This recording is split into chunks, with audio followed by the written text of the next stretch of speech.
Στις αρχές Γενάρη του 2022, δύο φίλες μου με ρωτήσανε αν πήρα χαμπάρι τι έκανε ο Στρωμαέ. Κατευθείαν ψάχνω και βλέπω τη συνέντευξή του στο βραδινό δελτίο ειδήσεων του γαλλικού TF1. Η συνέντευξη κυλούσε ομαλά μέχρι που η παρουσιάστρια τον ρωτάει αν η μουσική τον βοήθησε να ξεπεράσει τη μοναξιά. Εκεί όλα αλλάζουν. Ακούγεται ένα πιάνο και ο Στρωμαέ αρχίζει να τραγουδάει. Σου είπα του σέλα του σέλ, σα φέτζε σαν μονταλατέτ και πάει λέγοντας. Ο Βέλγος τραγουδιστής είχε μόλις καταφέρει να γίνει viral μαζί με το νέο του τραγούδι L'Enfer και εγώ είχα μόλις βρει το θέμα για το 11ο επεισόδιο. Σε αυτό το βίντεο λοιπόν θα δούμε το case study του Στρωμαέ.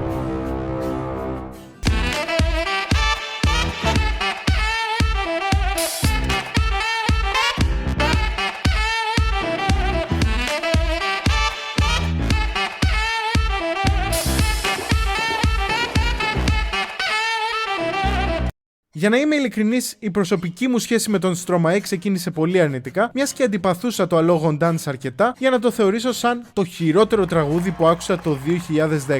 Jesus, τι πήγαινε λάθος με σένα, μικρέ εαυτέ μου. Πάλι καλά άρχισα να καταλαβαίνω αργότερα στη ζωή μου το ταλέντο του και τελικά έγινα πιστός ακόλουθος. Εδώ όμως δεν είμαστε να μιλήσουμε για την προσωπική μου εμπειρία, ούτε θα επικεντρωθούμε στη μουσική του. Προφανώς δεν θα αγνοήσουμε το πολύ ποιοτικό του έργο, αλλά κυρίως θα επικεντρωθούμε στο marketing καθώς και στον ίδιο τον μαέστρο. Όχι αυτόν τον μαέστρο. Ο Paul Van Haver λοιπόν γεννήθηκε στο Βέλγιο και ασχολήθηκε από πολύ μικρή ηλικία με τη ραπ. Κάπου εκεί απέκτησε και το όνομα Στρωμαέ, το οποίο είναι ουσιαστικά η λέξη μαέστρο στα ποδανά. Στα 18 του δημιούργησε μαζί με τον Jedi το hip hop ντουέτο Suspicion και κυκλοφόρησαν μόλις ένα τραγούδι πριν διαλυθούν. Και αν και η μουσική μπήκε σε δεύτερο πλάνο για λίγο καιρό, σε εκείνο το σημείο ήταν που ουσιαστικά ξεκίνησε η καταπληκτική διαχείριση του ονόματός του. Μπορεί να μην το γνωρίζετε, εγώ σίγουρα δεν το γνώριζα, αλλά πριν κυκλοφορήσει τη μεγάλη του επιτυχία Allogon Dance, ο Στρωμαέ ανέβαζε βίντεο στο YouTube με μικρά μαθήματα πάνω στην παραγωγή μουσικής. Μια πολύ σημαντική λεπτομέρεια είναι πως αρκετά βασίζονται πάνω στη δική του μουσική. Με αυτόν τον τρόπο πέτυχε δύο πράγματα. Πρώτον, κέρδιζε ένα κοινό που ενδιαφερόταν για την ηλεκτρονική μουσική και δεύτερον, προμόταρε τα τραγούδια του. Και επειδή μιλάμε για το YouTube πίσω στο 2009-2010, ο ανταγωνισμός ήταν ελάχιστος και το κόστος προώθησης εξαιρετικά χαμηλό. Εκεί κάπου το 2010 ήρθε το BAM, καθώς ο Στρωμαέ κατέκτησε την Ευρώπη και έγινε σύντομα ένα παγκόσμιο viral με το Allogon Dance. Αν θυμάστε όμως από το προηγούμενο επεισόδιο, αυτό μπορεί να είναι εξαιρετικά αρνητικό, μιας και ο κόσμος επικεντρώνεται πολύ σε οτιδήποτε viral. Παρ' όλα αυτά, η διαχείριση του Στρωμαέ δεν ήταν συνηθισμένη, αφού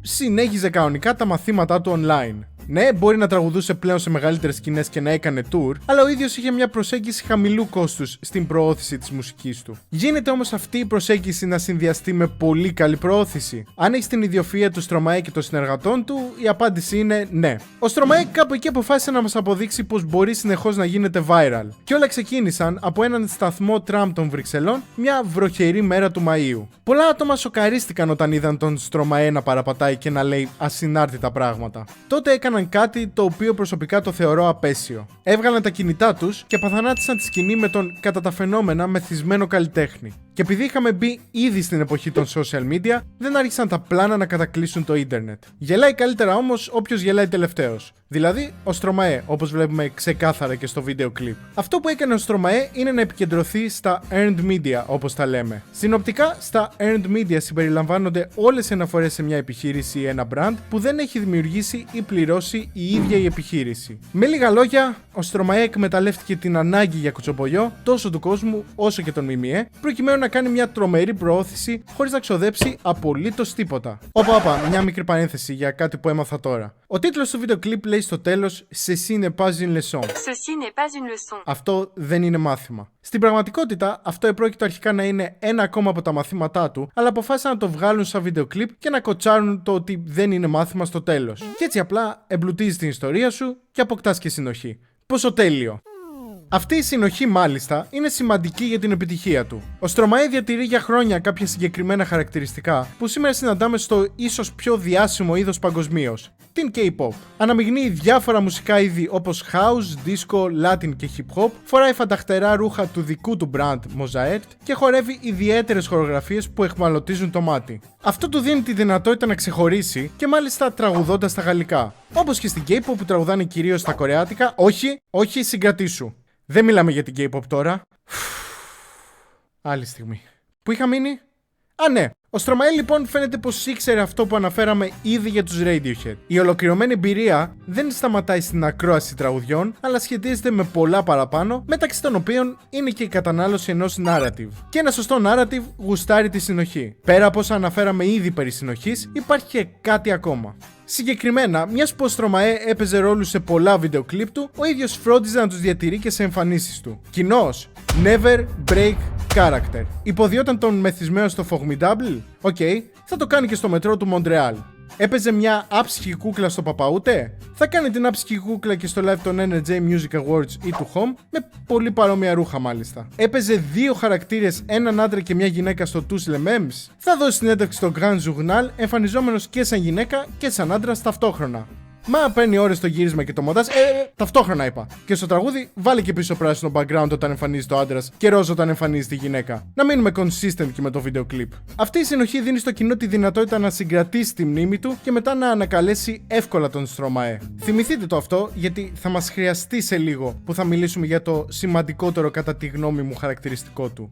Το δικό του narrative το επιτρέπει επίσης να εκμεταλλευτεί τα κανάλια επικοινωνίας με ιδιαίτερο τρόπο. Ήδη αναφέραμε κάποια παραδείγματα, αλλά τώρα έρχονται ίσως τα πιο σημαντικά. Στο πρώτο tour στη ΣΥΠΑ, ο Stromae θα μπορούσε να χαλαρώνει σε ένα ξενοδοχείο και να περιμένει τις συναυλίες. Αλλά ουχή! Θυμάστε τα μαθήματα που έκανε στο ξεκίνημά του στο YouTube?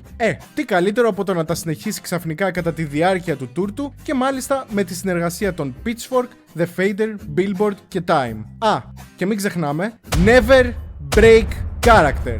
Και μετά από όλα αυτά, ήρθε η ώρα να επιστρέψουμε στις αρχές Γενάρη του 2022. Ναι, υπό κανονικές συνθήκες θα ήταν μια κοινή συνέντευξη, μόνο που ο Stromae δεν κάνει απλά συνεντεύξεις. Αντί να μιλήσει για το άλμπουμ που θα ερχόταν, επέλεξε να παρουσιάσει για πρώτη φορά ένα καινούριο τραγούδι σε ένα βραδινό δελτίο ειδήσεων που παρακολουθεί πάρα πολλοί κόσμος. Και επειδή δεν μου αρέσει κιόλας να μένω μόνο στην επιφάνεια, ακόμα και η επιλογή του τραγουδιού ήταν εξαιρετική, μιας και το L'Enfer αναφέρεται στην κατάθλιψη και βασικά πώς βίωσε αυτός την κατάθλιψη. Πολύ σημαντικό για τα εκατομμύρια των τηλεθεατών και ειδικά για τα παιδιά στην εφηβεία που θα το έβλεπαν είτε εκείνη τη μέρα είτε τις επόμενες στα social media, αφού έγινε χαμός και έπαιξε παντού σαν είδηση. Αυτό σχετίζεται άλλη μια φορά και με τη σημασία του narrative, μιας και αυτό το μήνυμα προέρχεται από τον Stromae, που είχε γενικά πολύ συναισθηματικά φορτισμένα τραγούδια. Φορτισμένα αλλά λίγα όμως, αφού ο Stromae έχει βγάλει μόλις 3 άλμπουμ σε σχεδόν μια 15ετία ισχυρής παρουσίας. Ελπίζω να θυμάστε τι σας είπα, γιατί τώρα θα σας χρειαστεί.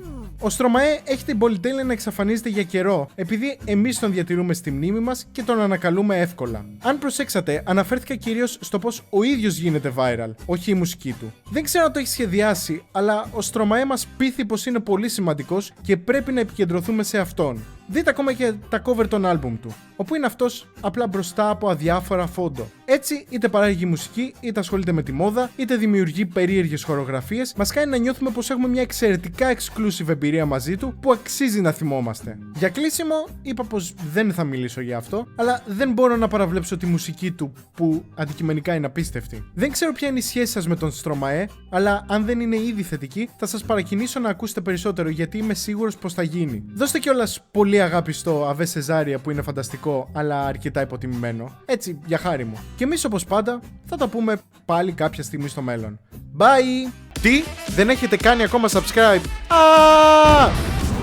Κάντε subscribe, like και share αν σας άρεσε το βίντεο. Ακολουθήστε τα social media του καναλιού. Αυτά. Καλή συνέχεια.